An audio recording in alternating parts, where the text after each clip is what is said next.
things.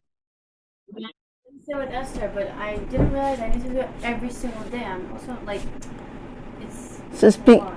it could be every second day, okay? It's a lot. I'm just like, it's a lot. I didn't realize. I thought it was like once a week, something for like an hour or something. But didn't you explain it? She explained it, but I'm gonna need someone to explain it again. Okay, fine. So Esther's going to be here this afternoon.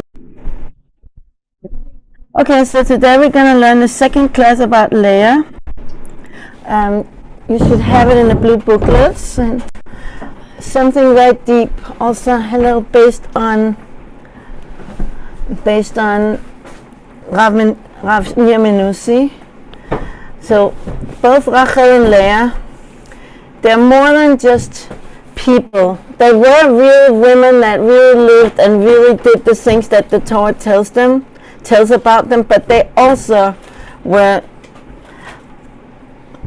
archetypes that became, like, there is a thing called Tikkun Rachel, Tikkun Leah, that people get up in the middle of the night and read.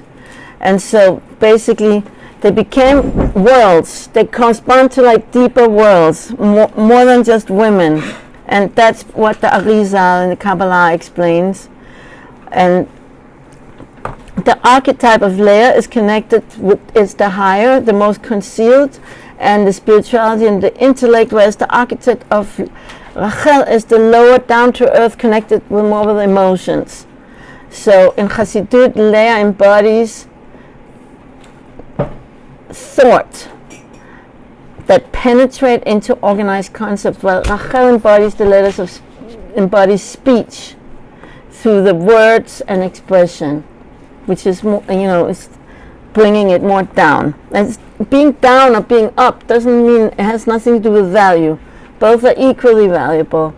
It's just different directions. You need both, and this is the special thing about Rachel and Leah, that they complement each other and they became like unified. Do you have it in a class? Yeah. Okay, Where great. Class number 2 in Leah. Oh, the second Leah? Yeah, I don't know if you have it. So I was saying that we already read her eyes. But that was the first class. Let's see, and you may not have it. And if you don't have it, so you have to look on your phone, because I don't think you have it. That was class 1. You don't have class 2. And so I don't think there's anyone in the office now to do it. So you're gonna have to look on your phone and send it. I don't know my phone, so give me my laptop. Yeah, you can put it on your computer even big. But I'm very, very sorry. You have a phone? Yeah, but I don't like to get it out. You want to use mine? No, I have mine, but I don't like to get it out because I get other messages and it messes me up. So I just... Right, but in my phone you won't get messages for you, so be less distracting. It's true. What? That's a good idea, it's true. And so let's see, winter. Okay. I can just listen too, though. No, but it's nice for you to see it inside. Okay, I spend a lot of time doing it here. You have Malun? You have Fega? Yeah. Okay, so we see that Rachel goes out with sheep. She's involved in the actual world, whereas Leah remains at home. She's more introverted, more concealed. Only her eyes, which also Ayin is from the same language as Iyun, which means contemplation. So the same, I put the 2 words on the blackboard so you could see. This is from yesterday. Okay, here. So we have Ayin, that's I, and we have Iyun, which means deep contemplation. Like that's what, for example, maybe Fega, like when the men are learning Gemara, so you can learn Bekiyut or you can learn Iyun. Yeah, you heard of that? So Bekiyut is like to cover a lot of ground, and Iyun is go deep into something. Like the way you learn with me Chumash is Iyun. Like we go deep into something little instead of covering a lot of ground. So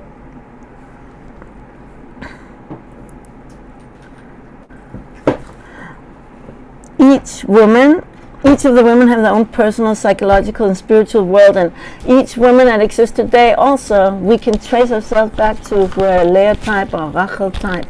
And you can think about that as you're learning with me. From the lattice of their emotional world, we get a peek of the spiritual world that exists way beyond themselves. So we're learning the actual emotional worlds is what's happening with them, but we can get their lattice. There's like something that has openings inside of it. We can get a peek, something deeper that they're really connected to. So, and this is also going to answer the question that's been very hot for, the whole concept of monogamy versus polygamy, and how could it be that Yaakov had, so many wives, and why was that okay? And I've been saying that that's a special exception. We're going to learn a little bit about it today, and more when we get to the class about Bilhah and Zilpah.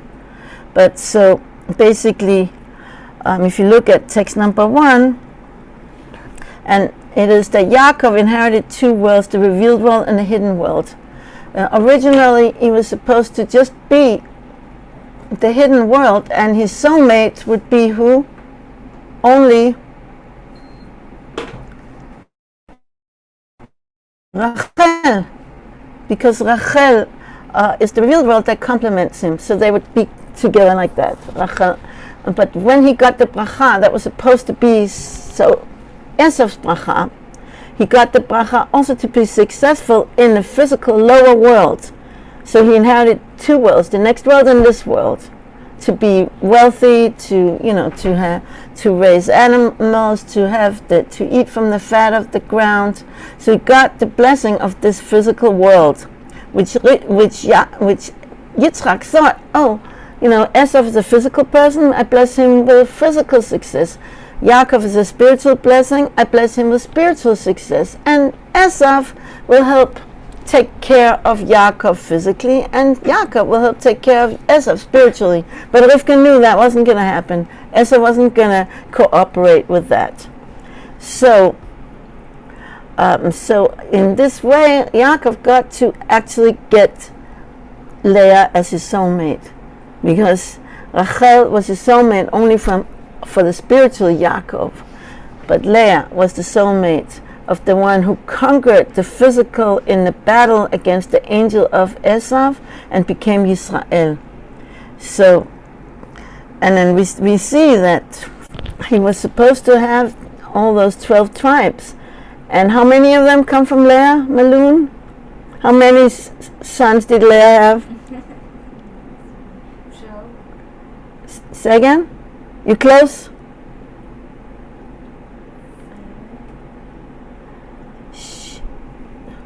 Who knows it? How many sons? Tribes? Oh, there's 12 tribes. 10. 6 tribes, okay? Reuben, Shimon, Levi, Yehuda, Issachar, and Zvulun. 6 tribes. So it can't be... From Rachel. What? That's from Leah. Leah. So Yaakov had to marry her to have the 12 tribes. He had to marry all of the wives that he did to have those 12 tribes.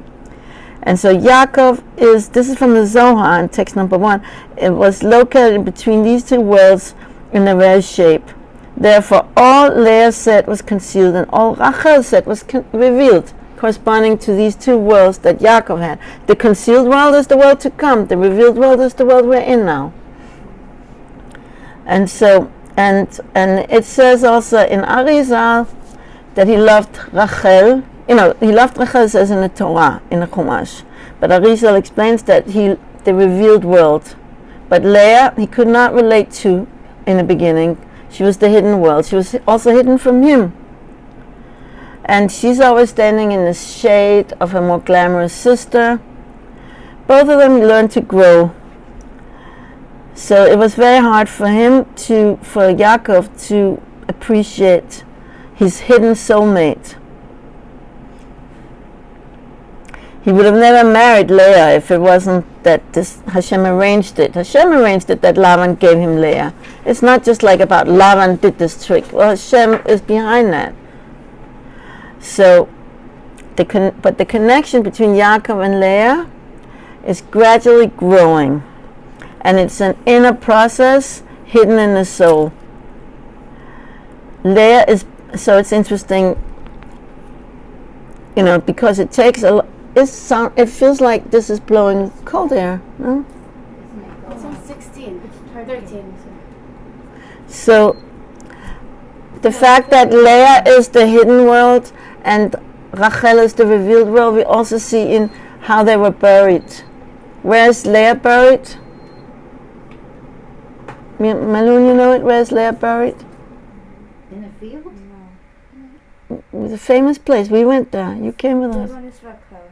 What? We went to Rachel's tomb. Yeah, where is it? Raquel. You have family that live nearby. Oh, in Bethel, yeah.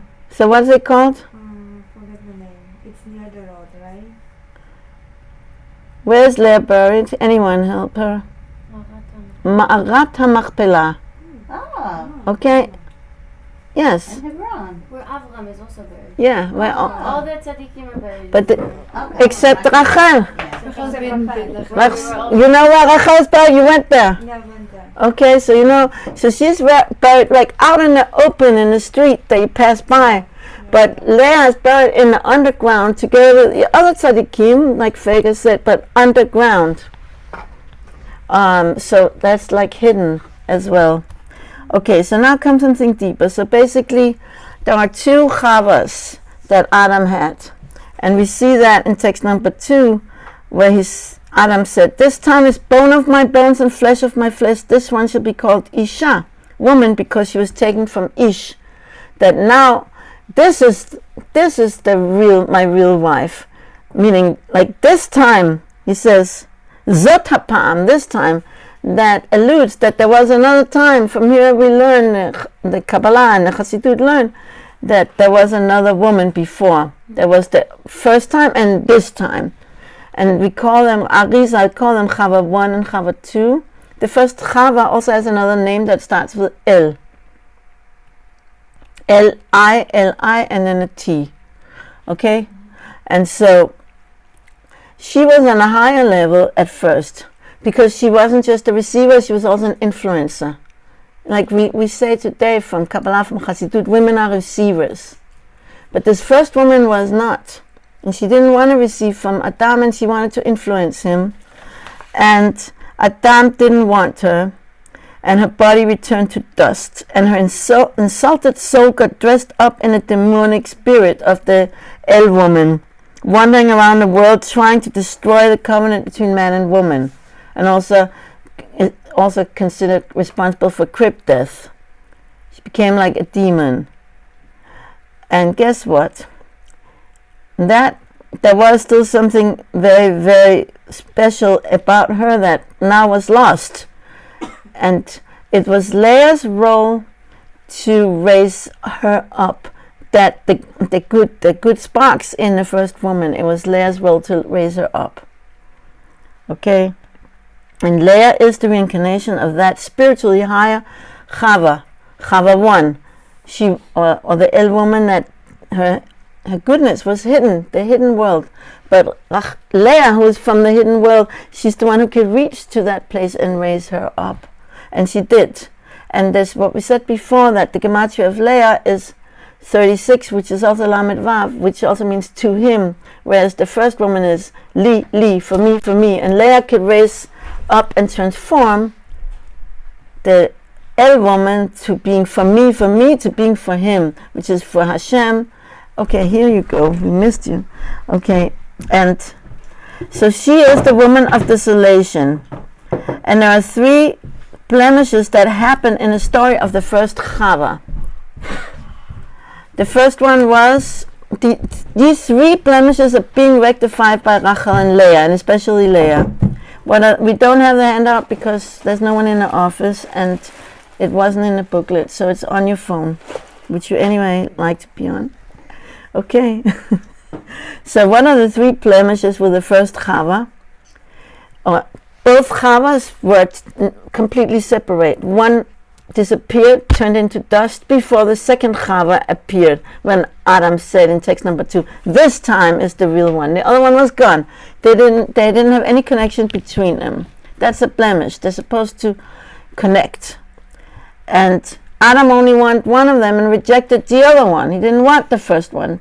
So it parallels a little bit how Yaakov didn't want Leah to begin with. And the third thing is that the spurned woman, the first woman that was rejected, she turned into a demonic spirit because of, bad things happen when that's why it's also dangerous to reject people too much.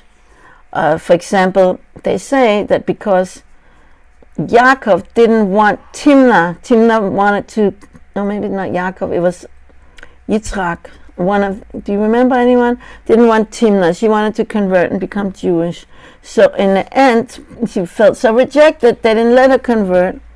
And so she went and she married Esav, and from her comes Amalek. So from here we learn you cannot reject the converts too much. When people feel rejected, they go and do really, really evil things. They can't go and do that because they're getting back.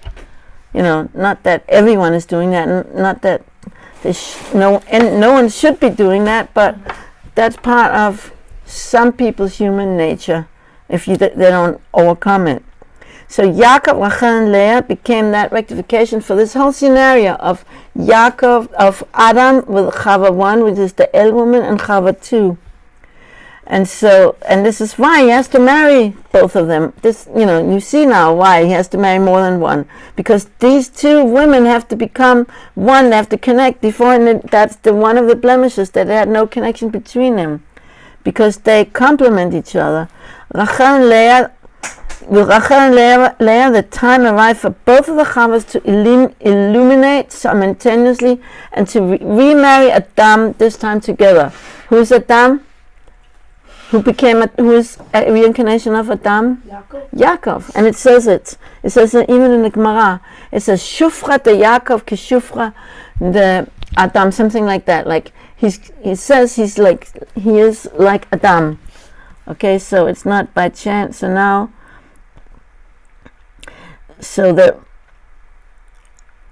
So how did Leah rectify that first woman? Because she also had in her these harsh judgments. Something that's not rectified is called in Torah language, very good book, a judgment. And so basically we said that Leah is the hidden world. In the upper world, where she's connected to the world of emanation, she's completely holy. But in the lower world, she had some harshness that she inherited from that first Chava. How did she get rid of that harshness?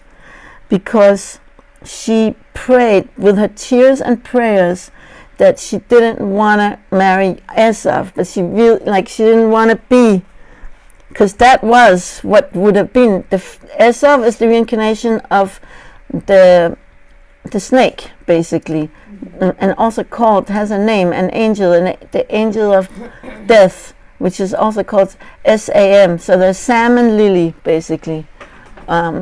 He's called and Sam, and then the name of God in the end. That's death angel. That's Esav's spirit. So they were a couple. The first woman, the El woman, and Esav's predecessor. Is that how you say it? Predecessor? They were a couple. And if Leah was going to marry Esav, she was going to be that couple. What was. And she absolutely no. Like she knew she was that. She was that. A lot of times people do get remarried or something in a new reincarnation or something else. By means of her prayers and tears, she became rectified, and then she was given to Yaakov's portion. And so now he had the two wives. One was his bone. When he says, "This is my bone, this is the bone of my bone and the flesh of my flesh." One is the bone, that's Leah, the flesh of my flesh. In text number 2, what Adam said, because this is also pertaining to Yaakov, who is coming to rectify Adam as well. And flesh of my flesh. Leah is the bone because he's harsh judge, more harsh. strong and like the bone and not yet rectified, but her prayers, and that's why her eyes were soft from all the prayers and the tears, and that softened her from that harshness that he had.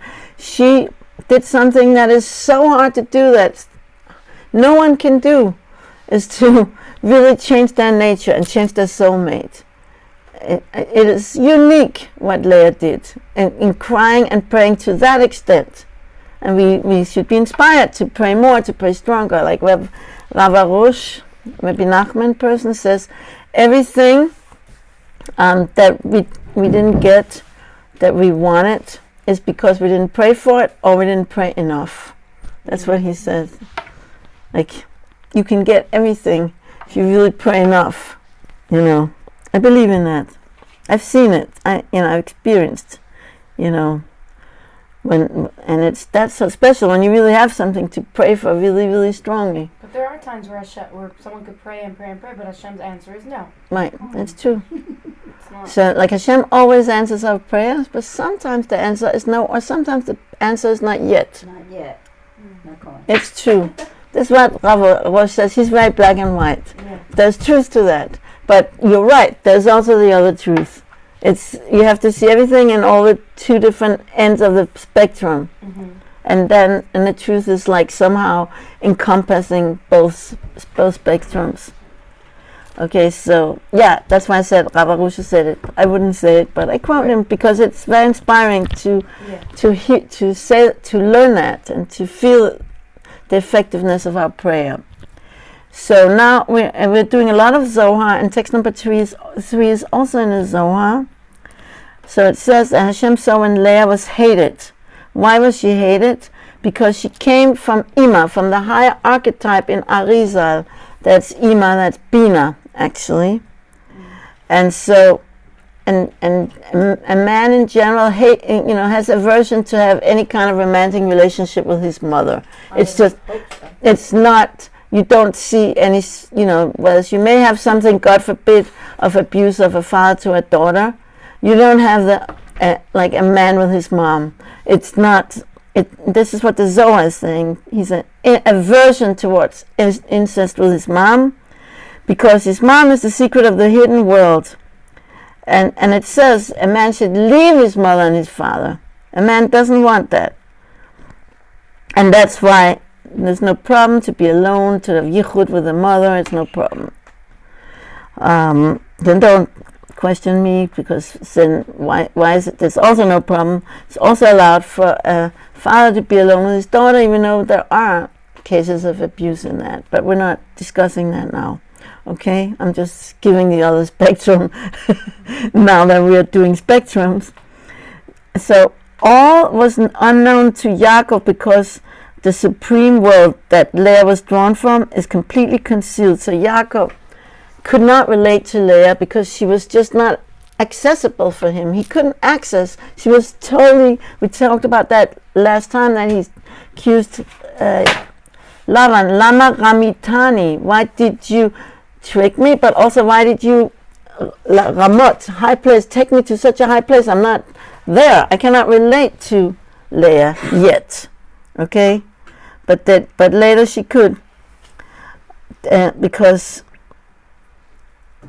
when she did the tshuva that she did from being tired and weak, which is also the word of Leah, from the word nil'eh. You know that word in Hebrew, nil'eh?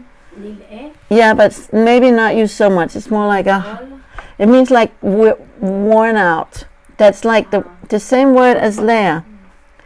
And so, and then we see here in text number 4,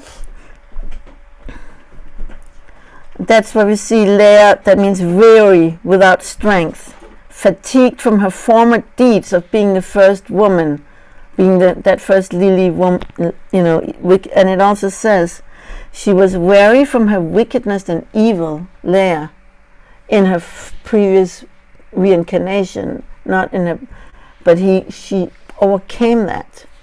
So she doesn't have any more drop of it. That was more or less the text number 1. Leah's story begins with Chava, one's end. She became, the first Chava one was the mother of demons, an embodiment of the feminine temptation of men. But Leah was not so, So Leah steps down from the direction of Chava 1 to be contained within her younger sister. She is bitul to Rachel to a certain extent. She, she's accepting to be the secondary wife. This is a very hard thing. She's accepting that, but she's also praying for Yaakov's love with every child she has. This is how you can remember the names of the Malun, the names of the sons of Leah. Reuven, she says, look, I got a son. Like maybe now or look, everybody sees that I've been, Reu is Reuven, see that I've been hated. Shimon, people are not seeing anymore that I'm hated because their hatred is less. Now it's just heard, Shimon from Shomea. Levi, now Lilaveni Ishi, now my husband will accompany me, because each son she gave birth to, she's praying with the giving of the name that he will become closer to me. It's so heartbreaking. What? It's so heartbreaking. But it's also so beautiful. Like, the greatest people have to go through, it's very big suffering, I agree with you. Painful. Like, she knows that he's also loving her because she's providing with him children. If she wouldn't be able to provide him children, he wouldn't love her. Maybe. Sounds like. Whatever. I know that. But the children is not just providing children. The children connect the parents together. I know. It's not like you become, you have, like, you connect it when you have a common thing that you. Of course, but that is so important. For sure, but for example, I have a cousin who didn't have a child for 8 years, and they wanted from day one. They would have liked to have a child every year. Like, they're super ultra orthodox, and it was very hard for them, and everyone was praying for them. Thank God, 2 years ago they had a baby. Baruch Hashem. Yeah, it was like a big. Their Brit was, the baby happened to be born on the Labab. They're very connected to. They're very strong in Chabad, and the baby was born on Gimel Talmud, like on the Rebbe's. Wow. Yards, like That's sure that the baby was. Sure, they did a huge. Like the Brit was like a big, because it was after 8 years. Everyone was praying for them. But either way, my point is that they didn't have a child for many years. But it would be so sad if I thought he loved her less because she couldn't provide it. Like, they were going through it together. It was something they were enduring together. It's not like you blame. But it's very hard if you blame one spouse, or that's a very big thing in infertility, when it could cause a rift in the marriage. But it's not necessarily was like that. It was just that he haven't reached the ability to appreciate her hidden greatness yet. And Leah, it's not for sure that, but it's not true. Like, Leah thought she was hated, but she wasn't hated. Okay, you're not allowed to hate your wife. Then he would have divorced her. I want to emphasize that she wasn't hated. She just thought she felt less loved. Like, it's very hard to be number two, but she did really humble herself and accepted it, while she was still praying, that she was willing to be temporarily rejected, because the eyes of eternity have a different way of counting moments. It's worthwhile to suffer some years without love for the sake of allowing my neshama to connect to itself. Like, this is what she says: this period will pass. I know in my essence that eventually Yaakov will mature and he will learn to recognize me. If I enter his shade, from there I will impart him with blessing. He will then obtain the powers to remove the block that blinds his eyes from seeing who I truly am. This is Leah. The unbelievable matter is that Leah was right. That's what happened. You wanted to say something? Oh, well, no, it's not relevant anymore. So now I want to do a little creative expression, but not a drama. I want everyone to take a pen and a paper, or if you want to do it on your phone, if you prefer that way. But I think it works better on a paper and a pen. We're going to try to step into Leah's shoes, but more into Leah's heart. Okay, so it says in the Midrash that Leah prayed until her eyelashes fell out. So you have some way to write and something to write with? Mm-hmm. Everyone has it? I know. Yeah. Okay. Try to, take a deep breath and just close your eyes and imagine you being Leah. We've been talking about her a lot. It's the second class. Try to imagine what her prayer was. How does she express her fears, aspirations, and desires to Hashem? How does she pray for Yaakov's love? And you can start with this sentence and just keep going. It's like how she speaks to Hashem. I am Leah, and I want Yaakov to love me because.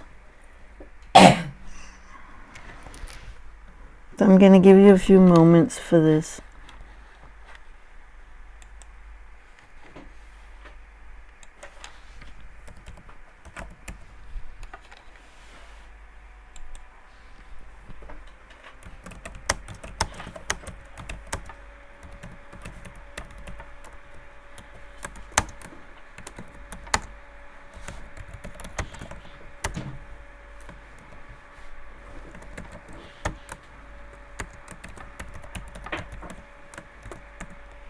Okay.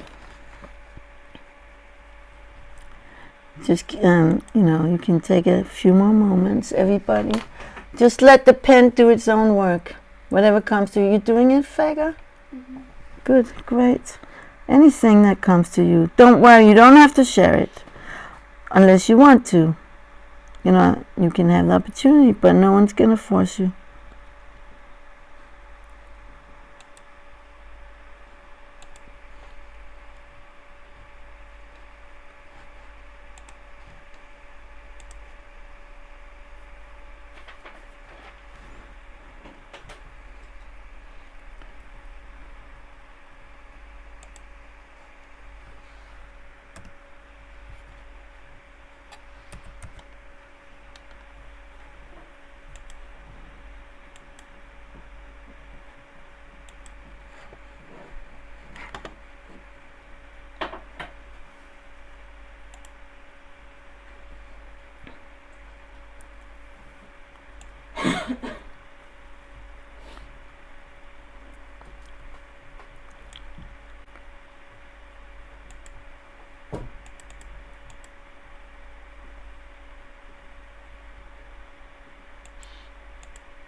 You can start to think about how you want to end it.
Okay, now I want you to continue the sentence you're in the middle of, and then end.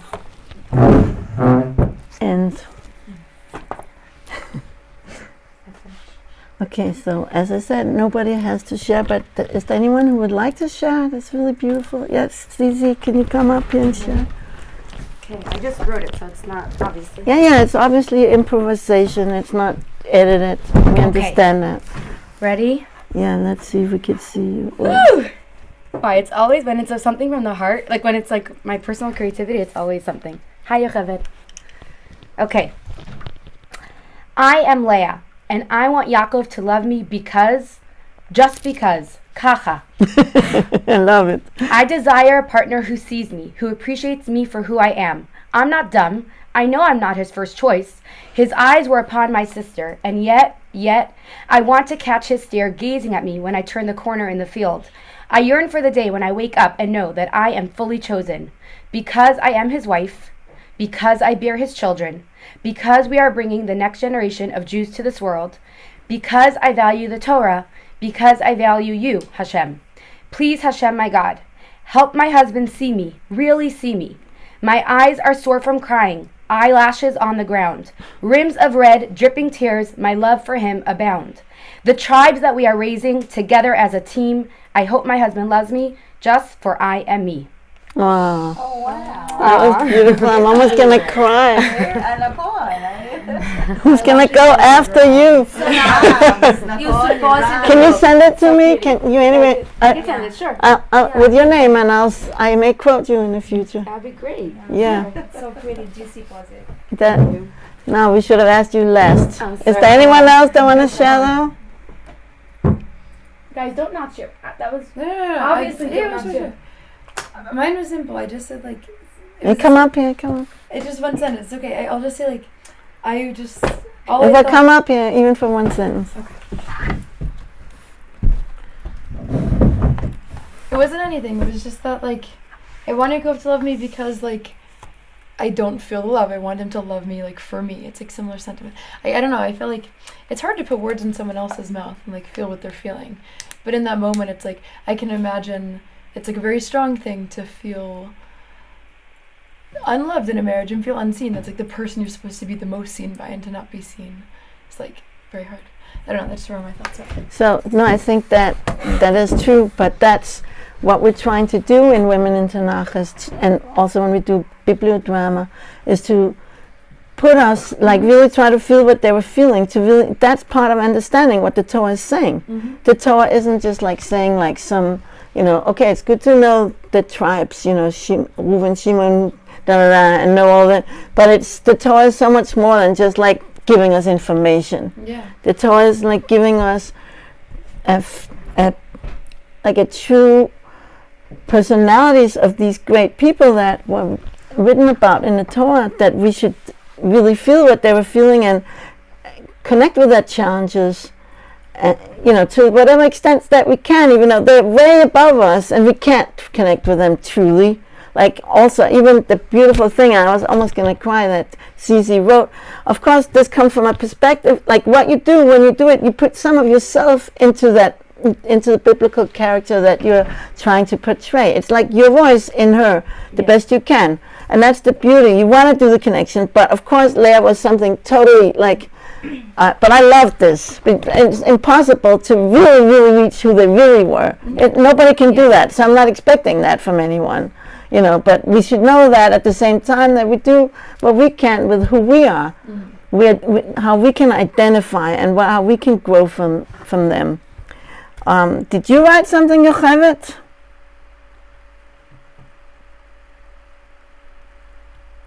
Yes, I actually did. Hashem, I feel so rejected. I bore all these beautiful children, and I love my husband so much.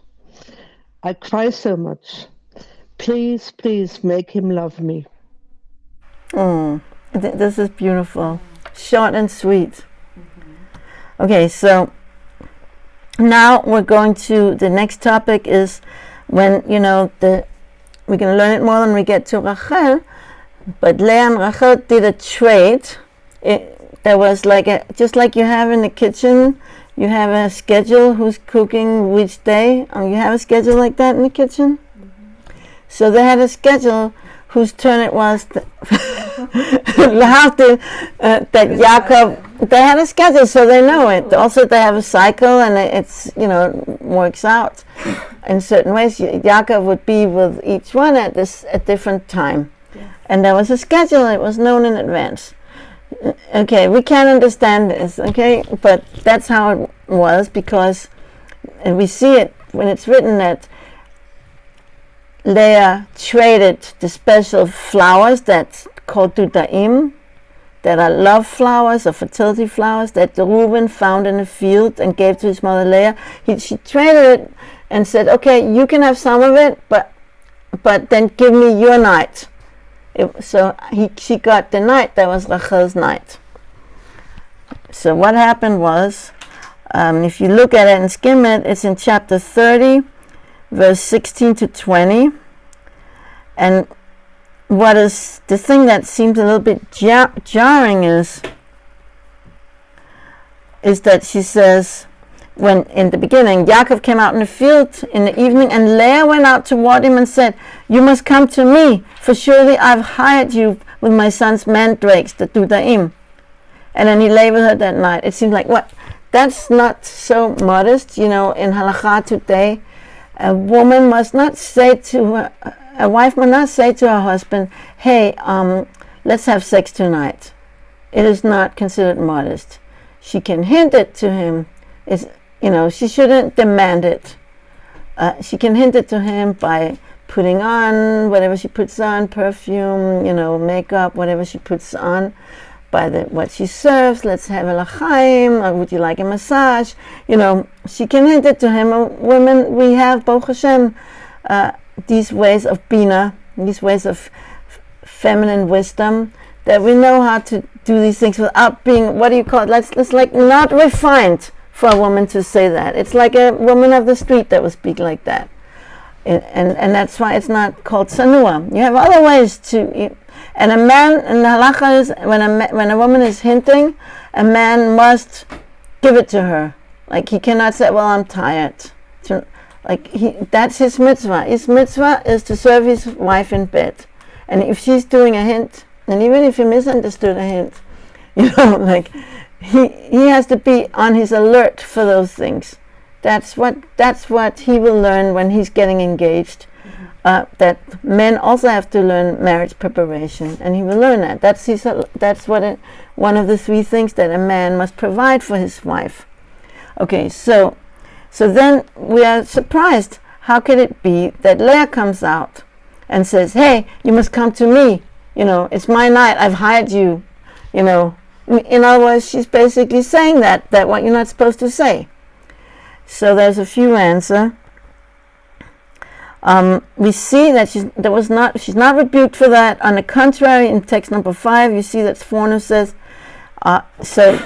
and he lay with her that night with his own knowledge when he saw the zealousness of Leah and her good intentions in this. What was the good intentions? What do you think? To create the next generation of future children of Am Yisrael. I'm sure. Yeah. But there's another one, and that's explained by Or HaChaim in text number 6. That if Leah wouldn't have come out to him like that when he first came, before he went any place, when he first came, what would he have done? Where would he have gone? To Rachel. Now, what would have happened then? What would have happened? Leah would have come, knock, knock, we made a trade. Can you come out and come with me? Or Rachel would have said, oh, I made a trade. You're not supposed to come to me. You're supposed to go to Leah tonight. That's less tsanua, okay? Much less tsanua than what she did.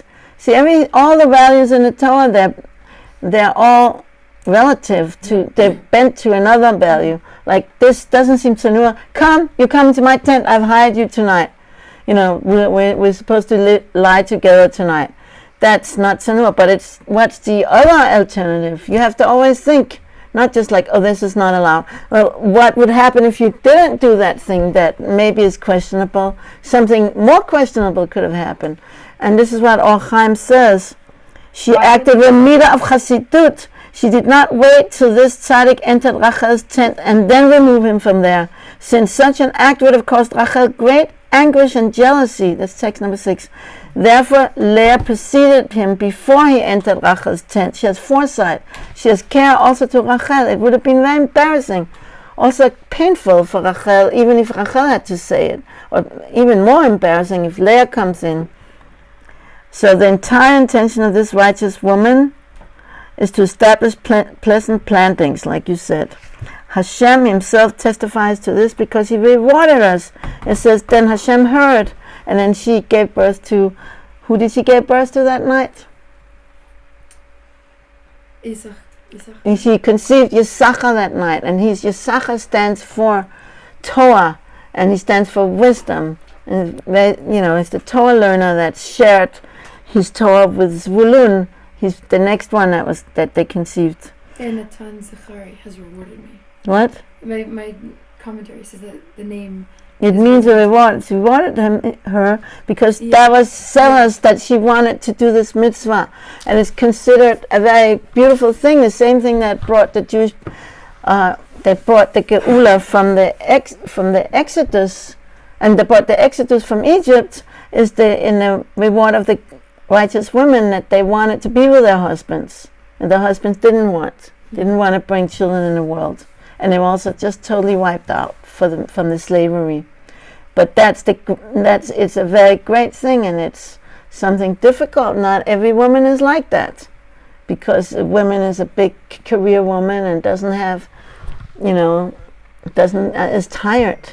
So there's a big thing that a woman should be wanting her husband, and that's something that Hashem heard and rewarded her, and that's the name of Yisachar, that she got that reward. So I have just a cute little thing. This is from the last week's Parsha, from Vaychi, and it says that Yaakov says, Yisachar chamo garem.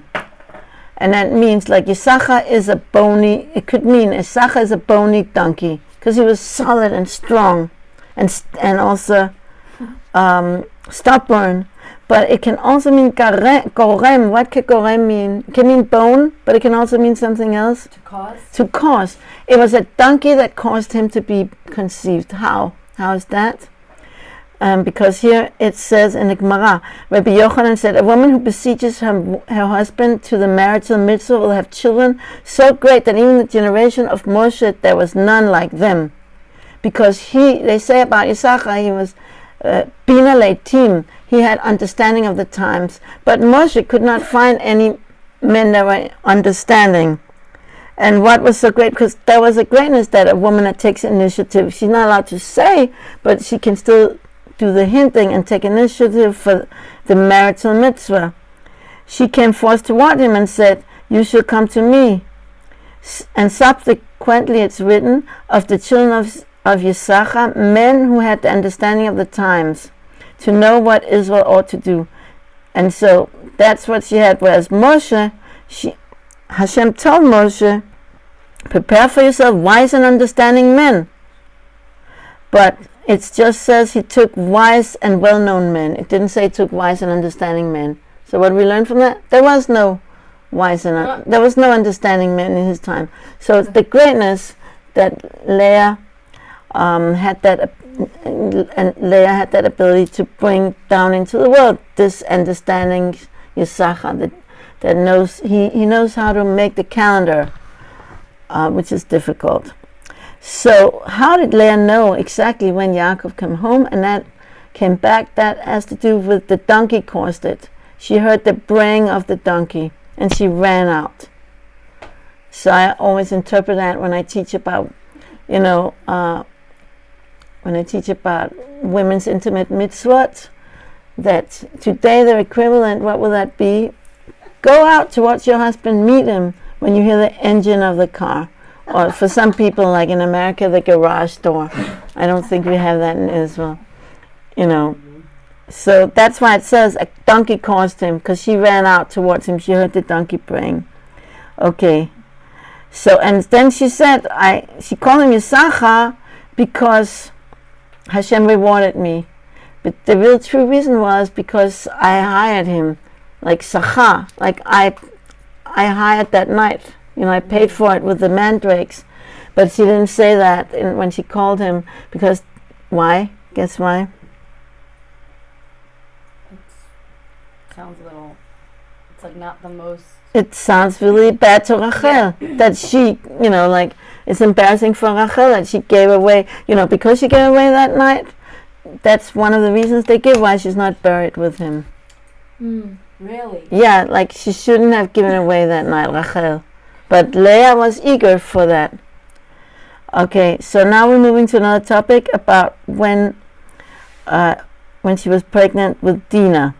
What happens? I don't find now the pasuk, but it's interesting because it says, and I'm not finding it. Who has it where it says that she got pregnant with her? But it's just to show.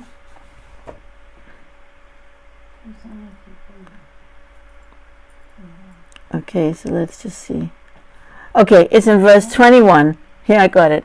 Afterwards, she bore a daughter, and she called her name Dinah. What's missing? All the other times that one of the four mothers had a baby, what did it say? She got pregnant and she bore. Here it only said she bore. It didn't say that she got pregnant. What did we learn from that? With Dinah. She got pregnant right away, maybe? She wasn't pregnant with Dinah. She was pregnant with Yeah, Yosef. wasn't it switched? And then and that's the power of her prayer. That's Leah. She could change her soulmate. She could change her unborn fetus. She could change anything with her prayer. She had a prayer that no one else had. Well, but then in the next verse with Rachel, it says she became pregnant and bore her a son. Because Leah was reciprocating to Rachel. Rachel did all that for her. Oh. And now she's saying, well, if I'm now pregnant with a seventh son, how many will Rachel have left? They were prophets. They all knew that Yaakov has to have 12, and they also knew that he's going to have four wives, and the two co-wives were going to have 2 each. So if she has 7 and they have 2 each, so there's only 1 left for Rachel. So she prayed for that. Okay, so now I'm going to the last. Oh, it's not the last topic, but I'm going to the topic revealing Leah, his eternal soulmate. So we have to. So basically, this is very deep, and now I have not so much time. But what enabled Yaakov to overcome Esav's angel and be victorious in battle is what enabled him to gain Leah, basically. And what was that?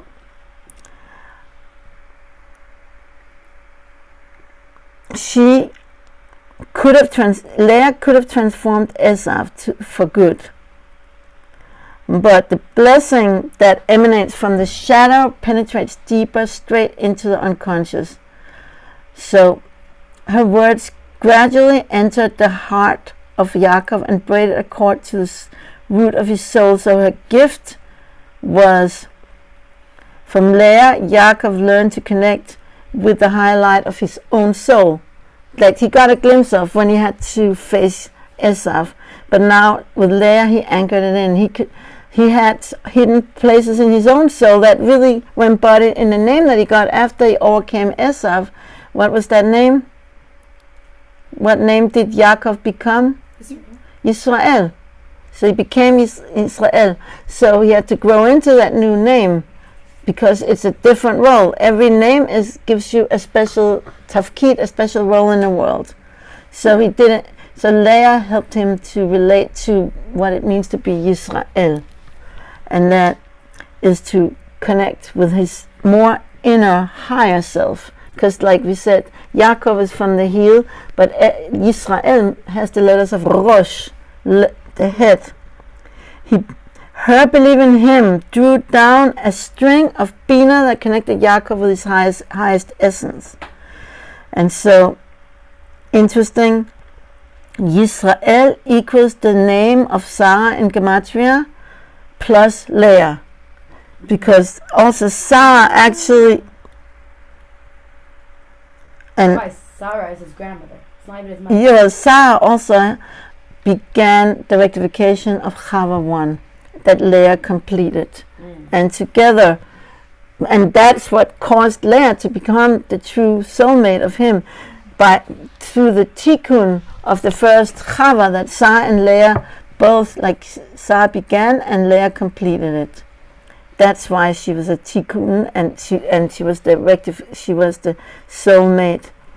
of Yisrael. And if you look in the Tanach, you see many times that it mentions Yisrael. It mentions Yisrael together with Leah, but with Yaakov it only mentions Rachel. So you had these two names, so you had these two wives. Okay? So if you want just one husband, maybe you should have just one name. No, just kidding. So basically, he had to climb that ladder to really grow into his own. Like the same way he has to grow into appreciate who's Leah, he has to grow into who is he. Who is he as Israel. So she teaches him that. Okay, so now, so I'm ending with this.